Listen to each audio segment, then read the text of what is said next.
गुरुकृपा हि केवलम्।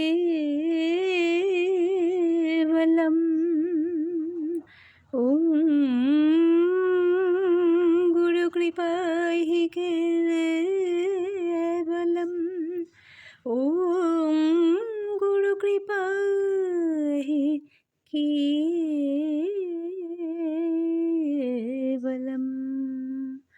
ॐ गुरुश्रीचरण शरणम्। ॐ गुरुश्रीचरण शरणम्। ॐ गुरुश्रीचरण शरणम्।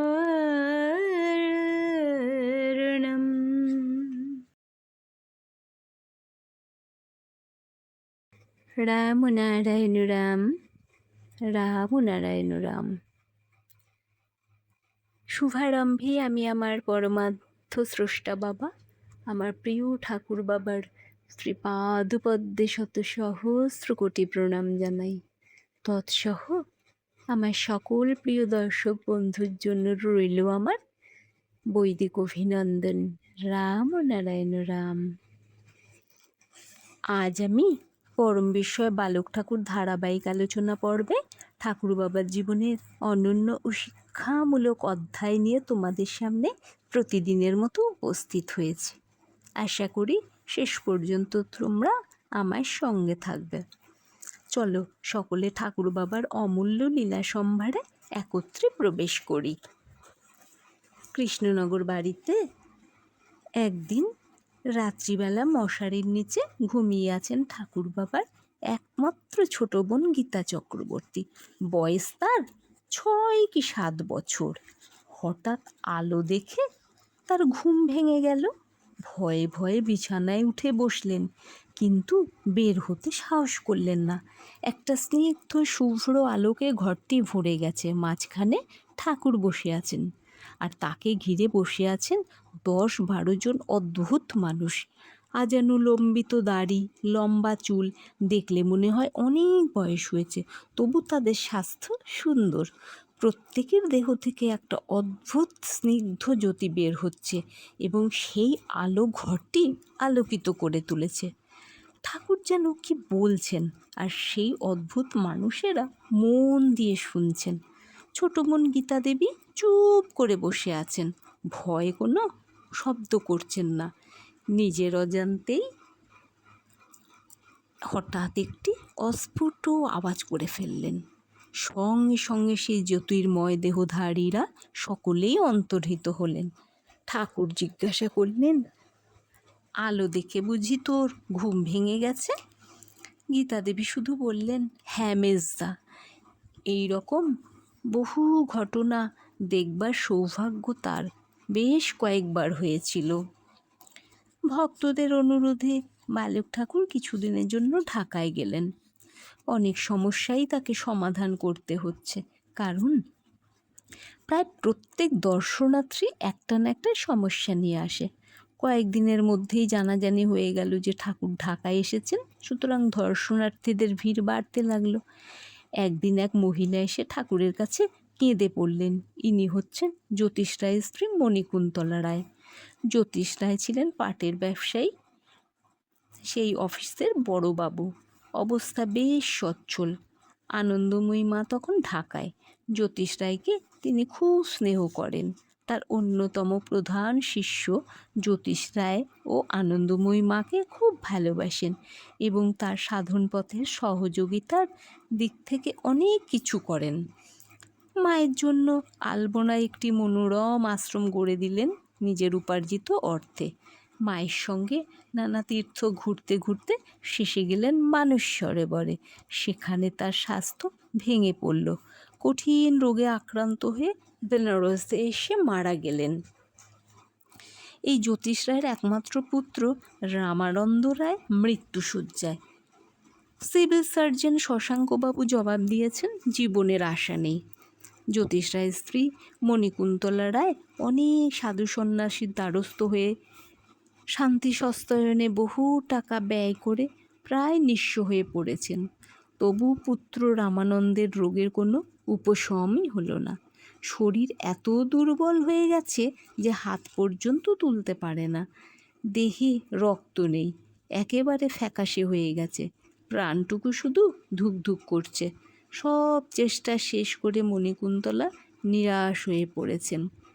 টিকাটুলি শ্যামাবাসে মণিকুন্তলা থাকেন, আর থাকেন কামিনী জজের স্ত্রী।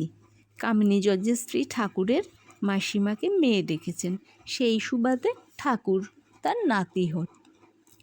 মণিকুন্তলাকে কামিনী জজের স্ত্রী একদিন বললেন, তোমার ছেলেকে একজনই শুধু ভালো করতে পারেন, তিনি হচ্ছেন বালক ঠাকুর, আমার নাতি।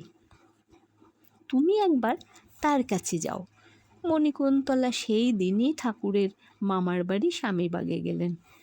ঠাকুর মামার বাড়িতে কয়েকদিনের জন্য এসছেন। মণিকুন্তলা কেঁদে পড়লেন ঠাকুরের কাছে, তার ছেলেকে ভালো করে দিতে হবে।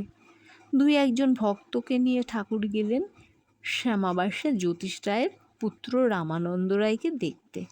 কিছুক্ষণ ধরে তার দিকে তাকিয়ে রইলেন। কঙ্কাল সার রামানন্দ দেহ প্রায় বিছানার সঙ্গে মিশে গেছে। চোখের দৃষ্টি নিষ্প্রভ, রক্তশূন্য, প্রাণ কোনো রকমে ধুকধুক করে চলছে। ঠাকুর এক গ্লাস জল চাইলেন।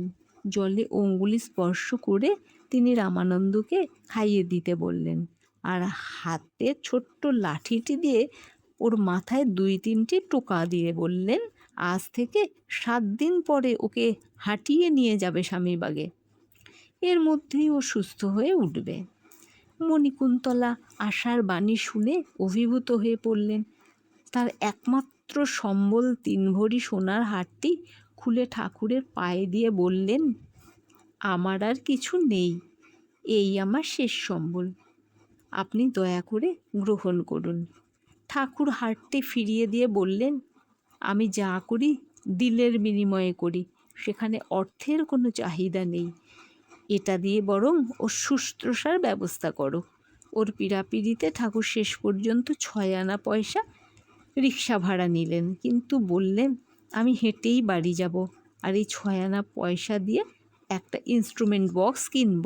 7 দিনের মধ্যে রামানন্দ সুস্থ হয়ে উঠল এবং হেঁটে মায়ের সঙ্গে ঠাকুর বাড়িতে গেল। ঠাকুর রামানন্দকে কিছুদিন গ্রামে নিয়ে যেতে বললেন, যাতে গ্রাম্য আবহাওয়ায় সে তাড়াতাড়ি সুস্থ হয়ে আরও ভালো স্বাস্থ্য ফিরে পায়। 7 দিন পরেই রামানন্দকে সব কিছু দিয়ে পরিপাটি করে খাওয়াতে বললেন। রামানন্দের এই আশ্চর্য আরোগ্য লাভের খবর আনন্দময়ী মায়ের কাছে গেল। তিনি বিস্মিত হয়ে জানতে চাইলেন, কেই মহান যিনি মৃত্যুর হাত থেকে তার প্রিয় শিষ্য জ্যোতিষ রায়ের পুত্রকে ফিরিয়ে এনে পুনর্জীবন দান করলেন। কত সাধু সন্ন্যাসী, ডাক্তার, বৈদ্য চেষ্টা করল, কই কেউ তো রামানন্দকে ভালো করতে পারল না। কে সেই মহাশক্তিধর পুরুষ যিনি তার স্পর্শে মুমূর্ষ রোগীকে বাঁচিয়ে তুললেন? একদিন 2-4 জন ভক্তকে সঙ্গে নিয়ে আনন্দময়ী মা স্বামীবাগে ঠাকুরের সঙ্গে দেখা করতে গেলেন। ঠাকুর বাড়িতে ছিলেন না, কাছেই ভোলাগিরির আশ্রম। সকালে ঠাকুর আশ্রমের পুষ্করিণীতে স্নান করতে যান, আর বিকেলে আশ্রমে বেড়াতে যান ভক্ত শিষ্যদের নিয়ে, এবং ঘাটলার কাছে গিয়ে বসে নানা রকম আলাপ করেন। ঠাকুরকে স্বামীবাগের বাড়িতে না পেয়ে আনন্দময়ী মা সোজা সেই আশ্রমে গেলেন এবং নারায়ণ নারায়ণ বলে ঠাকুরকে জড়িয়ে ধরলেন। আশ্রমবাসী অনেকেই সেখানে উপস্থিত ছিলেন। সেই অপূর্ব মিলন দেখে সকলেই পুলকিত হয়ে উঠলেন। অনেকক্ষণ তাদের আলাপ আলোচনা হলো। বিদায় নেওয়ার সময় আনন্দময়ী বললেন, নারায়ণ, এবার আসি। ঠাকুর বললেন, তোমার মিষ্টি হাসি, মিষ্টি কথা ও মিষ্টি ব্যবহারে আমি খুব খুশি হয়েছি। আজ এই পর্যন্তই, দেখা হচ্ছে পরবর্তী ভিডিওতে। তোমরা সকলে সুস্থ থেকো, ভালো থেকো, সুরক্ষিত থেকো। আর হ্যাঁ, ঠাকুর বাবার এই পরম বিস্ময় বালক ঠাকুরের শৈশব লীলা কিছুদিনের মধ্যেই সমাপ্ত হতে চলেছে।